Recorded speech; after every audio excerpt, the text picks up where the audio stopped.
Uh, I have bad news. I think lending is going to get harder from here. I think lending is already harder from the start of the year on a scale of 0 or 1 to 10. I thought it was a 4 at the beginning of the year. It feels like a 6 today. And I think it's going to go as high as 8 or 9.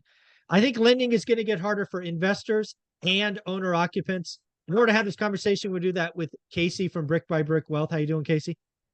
I am doing great. How are you, Michael? I'm doing very well. Can you hear my little dog barking? I'm not sure how sensitive this mic Huh, is. no. Awesome. Then we'll just keep going. So Casey, when you hear about getting loans, what do you think? What are you thinking about it? Investor loans getting harder for you? I would say yes. I mean, I've been in real estate since 2007, and it's just getting more and more difficult. I feel like now, if you are planning on becoming an investor, you really need to get yourself kind of financially set up and ready to go because it's just getting more difficult. I remember a few years ago, a 20% down loan was industry standard. You didn't have to buy your rate down, you didn't have to pay for points. It was just an amazing regular old 80/20 loan, and that was your rate. There was no having to pay for rates of this and that. So that has changed in the past 2 years. Now 25% down is becoming becoming the standard. I have students that still say, "Oh, I want 20% down." I'm like, well, with some loans options, yes.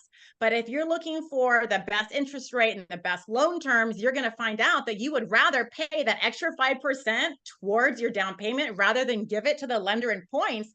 Because sure, you can do 20% down, no problem, but they're going to charge you a few points to do that. And that equates to money you could just be putting towards your down payment instead.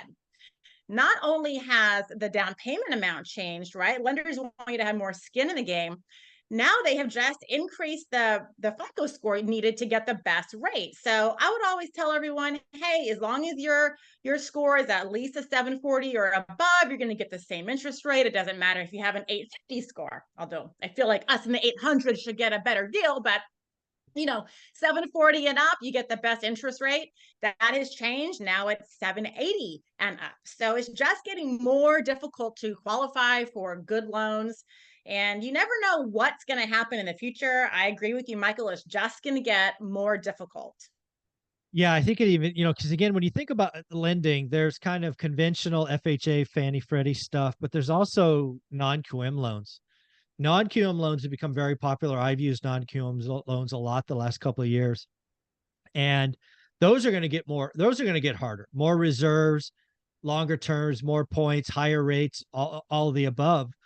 And then let's talk about cash out refis. I mean, cash out refis are getting harder. They used to be at 6 months. Now they're a year, right? Just Mm-hmm. the lending game Mm-hmm. is tightening up. And what's really going on behind the scenes, folks, in my opinion, is banks never can say they don't want to lend. They just make it harder. They're trying to save cash. A lot of our banks are insolvent. So they're trying to increase their cash reserves, their cash, so they're not lending. That's just what's going on. So if you're feeling like it's more difficult to get a loan, it's because it is. Whether it's conventional, whether it's Fannie Freddie, whether it's non-QM, whether it's cash out, whether it's just all the above. So the last piece of, I don't know, unfortunate news is I think it gets harder from here. It just, Yeah. it's just the path we're on.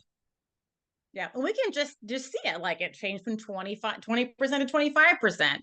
And then now the the best FICO score to have to get the best rate has gone up.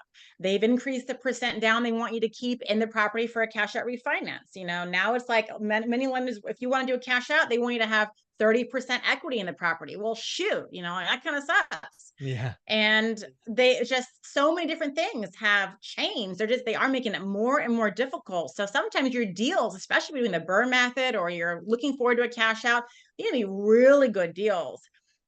They changed the seasoning period, at least Fannie Yeah. did, from 6 months to 12 months. So Yeah. that That makes it even hurts. more difficult now, taking even longer. So just like start paying attention, everyone. Like it's just getting, quote, worse, harder and harder and harder. So you need to become a better borrower. You don't want to have to worry about a lot of those things. So some things you can do is, yeah, have more cash on hand to be able to put more money down, have that good FICO score, manage your personal finance as well. So you have the best FICO score available. I have one of my loan officers, what she does for my students is she subscribes to like a credit, something, I forget what it's called, but she'll do a soft credit pull, right? For my clients who are on that border. If you think your credit score is like 740, 760, somewhere in that range, maybe do a soft credit pull and see what you can do to bump your score up above 780 so that when you are ready for that hard credit pull to get your loan, you're going to get the best interest rate available. Just start thinking about what you can do because rates are high. And whereas it's nice for investors because the competition and all of that, and we're getting the lower price because once rates go down, there goes prices are going to go up.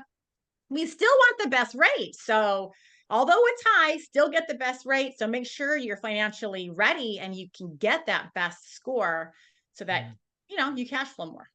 Yeah, the last thing I want to talk about as we kind of wrap this up and try to put a silver lining on what probably feels like a pretty negative video is we're heading into the slow season for real estate, right? The fall and winter. And now if lending gets tougher in that market, I got to tell you, I'm writing offers on 30 days or older, right? Days on market. And I'm not opposed to telling the seller. It's just harder, especially, hope people hear me. If I know the seller has equity, I make sure to tell them I could pay more, but you've got to hold some of the note, whether it's a small second, 10 or 15%. Maybe it's the first if we're really, really lucky.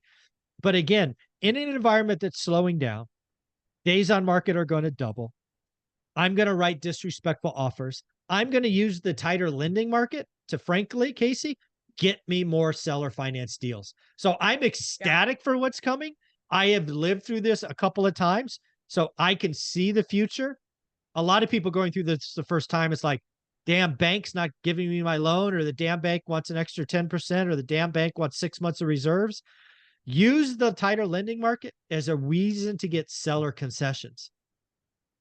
And especially with interest rates the way they are and the slowdown, sellers might be like freaking out a little bit. My property is sitting on the market. And so you can just say, hey, seller, I know, but guess what? It's the interest rates. So can you help me with the 2% seller credit so I can buy my rate down and then get that free money to help with your rate buy down? And a lot of them are like, fine. Like they know rates are high. They know that's something that's hindering them from getting the sale closed. It's rates are high. So say, hey, I will buy it. I'll buy your property, but I need a rate buy down and money has to come from you. So can you give me 2% so I can get a lower rate and then we can be good? A lot of times they understand and they say yes, especially if it's over 30 days. Yeah, absolutely. This has been a lot of fun. I appreciate it. Casey, you put out a lot of amazing stuff. Where can people find you? People can find me daily on Instagram. It's at Brick by Brick Wealth. Also, you can check me out on my website, brickbybrickwealth.com. Thank you so much.